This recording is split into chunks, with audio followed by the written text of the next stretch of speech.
And so you don't just cast aside people who've been serving faithfully over this issue, over what's basically a personal choice on their individual health. And so we cannot let these folks be cast aside. We cannot allow their jobs to be destroyed, and their families and livelihoods potentially to be destroyed as well. And we've seen places like City of Gainesville, some other places around the state that have basically said, we are going to fire you unless you take a vaccine. And these first responders in particular have been exposed to all kinds of, many of them have already had COVID, okay? Let's just be honest. They have had COVID, they've recovered, and most of them, well, the ones that have recovered, have very strong immunity. That's very from every study that's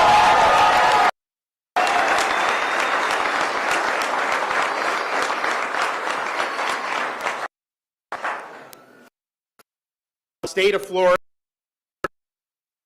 legislative session to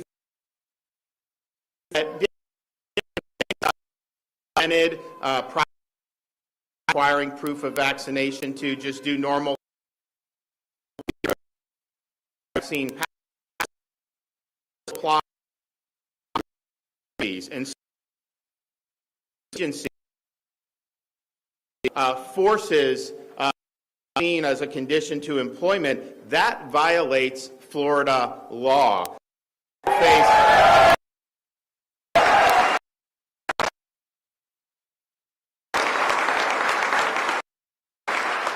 And you will face a $1,000 fine every single violation. Look at in Alachua County, I mean, that's millions of dollars potentially in fines. Many more than that. At the end of the day, look, we did a lot in Florida to distribute access. And in December, when the Pfizer and all this stuff came out, I said we would work very hard. We'd prioritize our seniors, that we'd make it available for all, but mandatory for none. And that's been the policy that we've had from the beginning.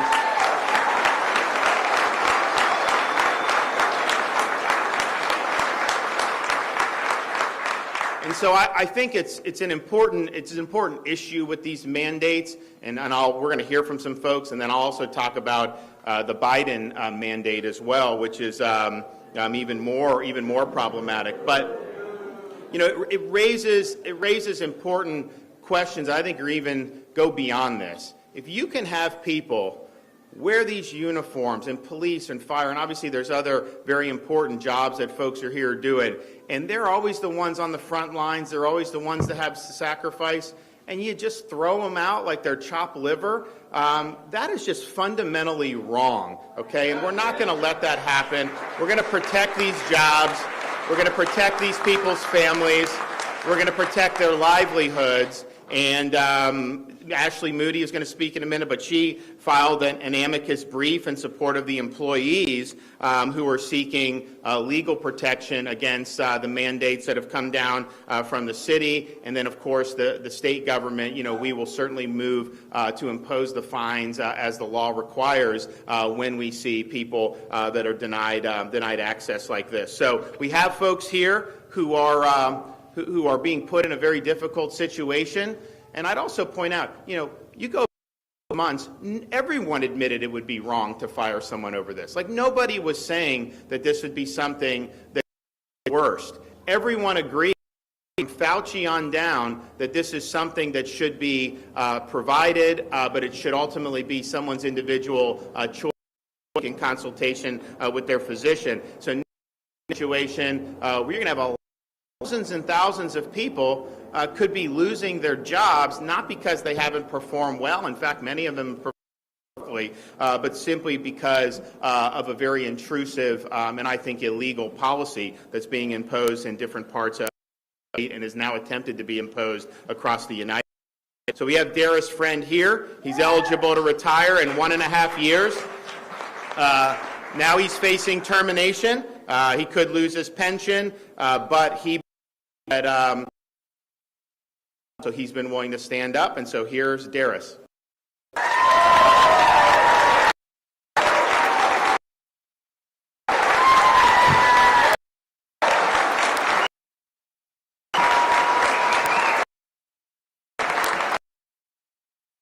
Thank you. So I don't have a speech, and forgive me for sweating. I was out there on the road trying to get all you great people in here to see the governor, so thank you for coming out today. Governor, since 1999, and a half out from retirement, and it's not about the vaccine, mandatory vaccination. To tell what goes on French fries, but that. So there are people out there who choose to eat non-GMO, or they are vegetarian. They don't want to eat grown with. Force those people to eat more vegetables that were grown or herbicides. Use your RNA. That's a problem. So I'm here. We don't want to have our freedom and liberty. The vaccine, they're taking freedom and liberty little by little. They're using the vaccine for cover. Last year they took away. They are not defending our freedom and take us to the next day. And thank you, Governor.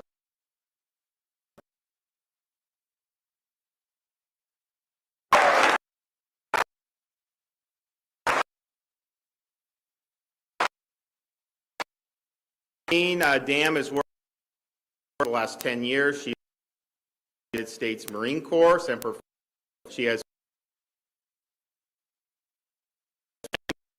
and she's in a position now. She will potentially based on. So, Christine.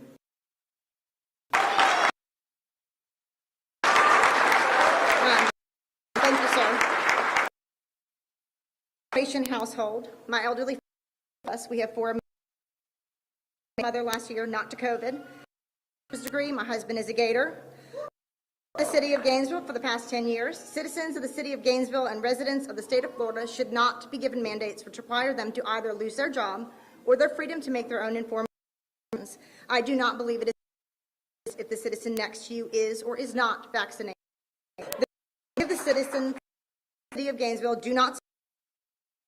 Of the city employees do not state my business.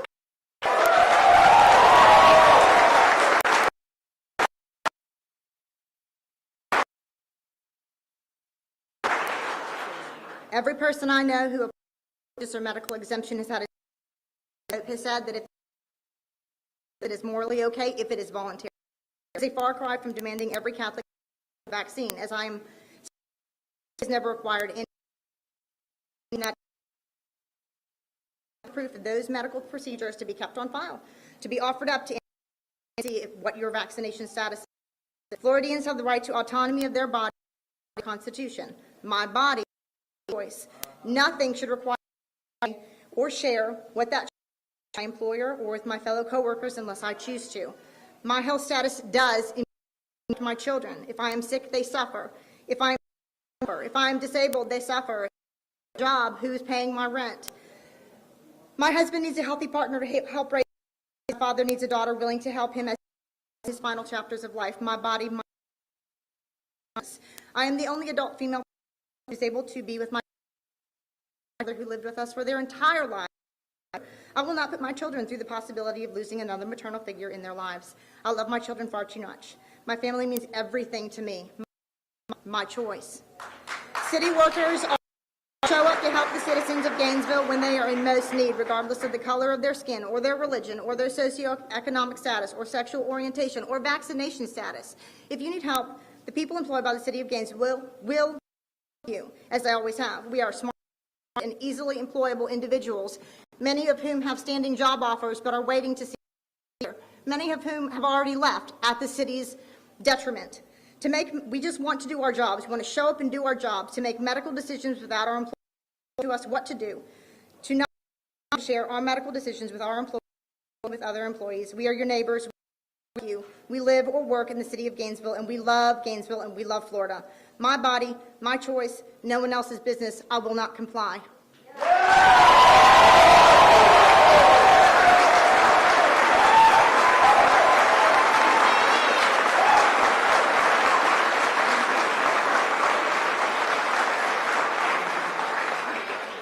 We also have Jonathan Sissio here. He's a Lieutenant Tech Rescue Specialist and paramedic with the Gainesville Fire Rescue, also a member of one of our urban search and rescue task forces, and was deployed down to Surfside a couple months ago when they were other USAR teams throughout Florida were assisting our South Florida teams in what was a very, very difficult mission. He has 10 children, 5 of his own and 5 foster children, and he's been with Gainesville Fire Rescue for 16 years. He expects to be fired, unfortunately, but he's going to come up here and tell his experience.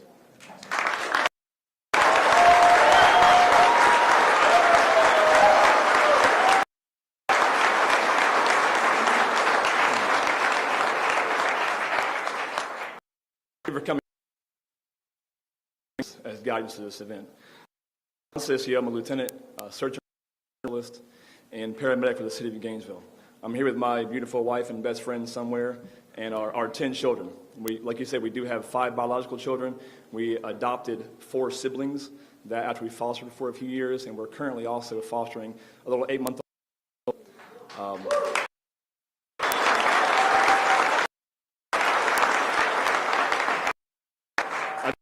16 years and have been able to go on many search and rescue missions. More recently, went to the Bahamas after Dorian. Like the governor said, to where I got to meet him as he came out to support the event. These accomplished next to other dedicated and selfless. We do things that many don't have to, and many of us would just say job, but the commission has been proud and very happy to put us out there as the face of their good works. I would like to take a minute and talk about doing the right thing. Doing the right thing is always do the right thing no matter if it's tough or not. And workers like us and our law enforcement friends and our GRU friends, the right thing for us was to continue to be answering, alleviating pain and suffering, keep our neighborhoods and streets and our friends at GRU utilities on, power, gas, and water that could stay home would be able to do it. But, due to our calling, we were out there serving while they were doing that. And it's great for them, but that was not us. The right thing for us was to continue to serve through all this unknown and new virus. That was back when we were being told that the death rate was exponentially higher than it actually is. So through all that time, we served on. Now we're being told that we don't know what's right. And we cannot make health choices. We have 4 that sat behind a Zoom screen, as he mentioned earlier, and now they're telling us about it. We know. We've been there. We've been out there. Hundreds of us have had COVID and recovered, gaining natural antibodies. Many of us have immunity by exposure, and many still have gotten the vaccine. We are not anti-vaccine. We are anti-mandate.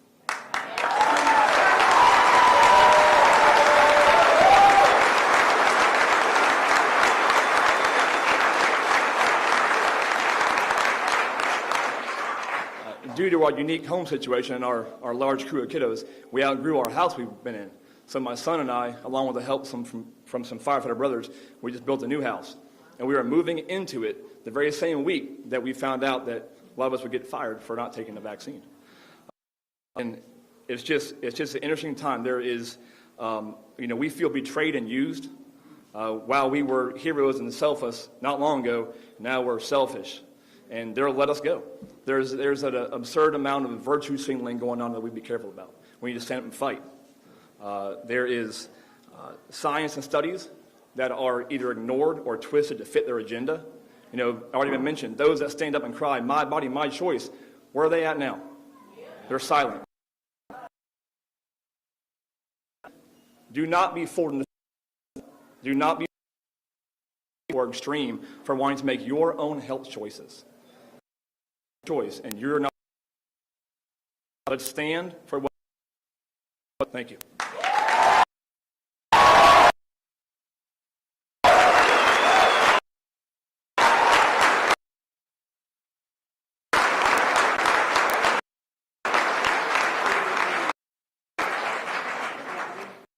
Jonathan, I think he points out that these mandates are not about science.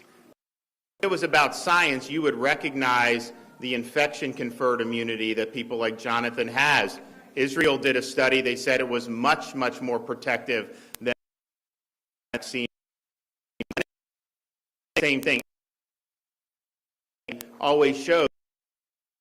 And so that's, so I don't say at all this, if you're science, this natural immunity, they ignore it and has protection to take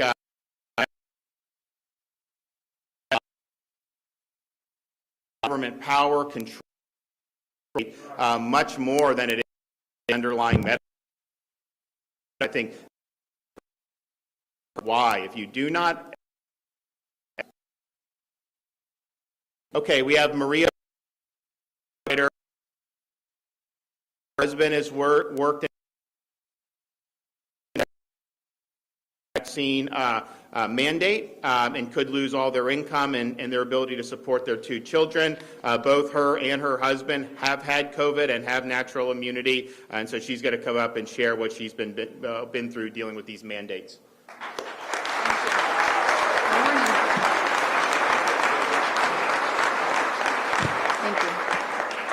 Good morning, and thank you, Governor DeSantis, for allowing me this opportunity. Thank you all that are here today willing to listen and show your support. I've been employed with Orange County Fire Rescue as a firefighter paramedic for 17 years, and is also a firefighter and has with Orange County.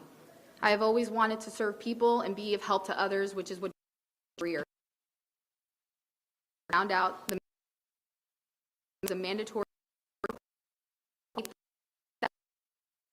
union and union employees. Deadline or employee.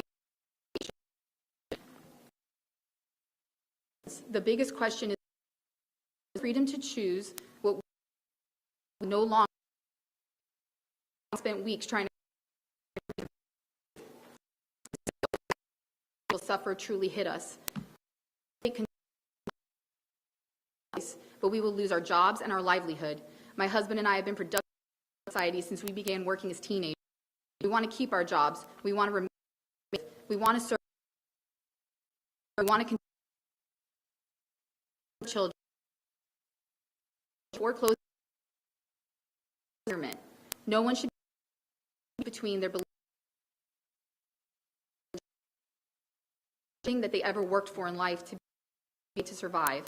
If their mandate is to help employees and protect, then why are we being forced into a far worse than contracting and COVID? My husband and I both had COVID. Well, we recovered, we got back to work. Also try to consider the cost associated with a workforce that has years and decades. It would take years to replace. Who will be left to answer 911 calls and respond to the sick and the injured?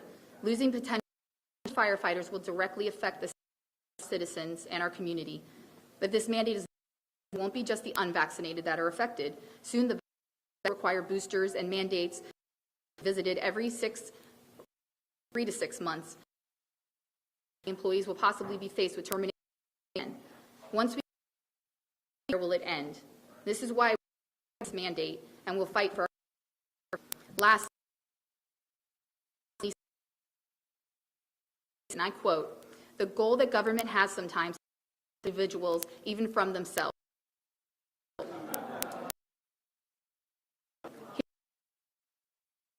Of 17 years, treating people like responsibility, yet this is that I must be to protect me from myself. Someone in this, I would hope you would all have faith in knowing that fire or unvaccinated.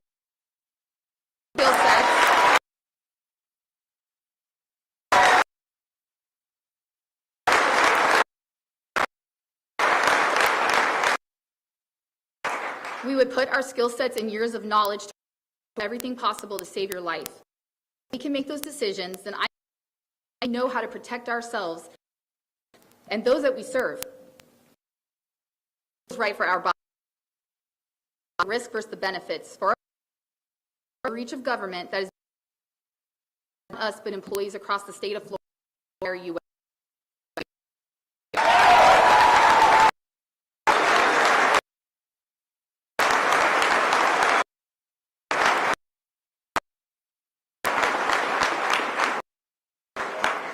Maria also made a point about these mandates, because you don't know what, came out and said, we're going to do boosters on a specific day.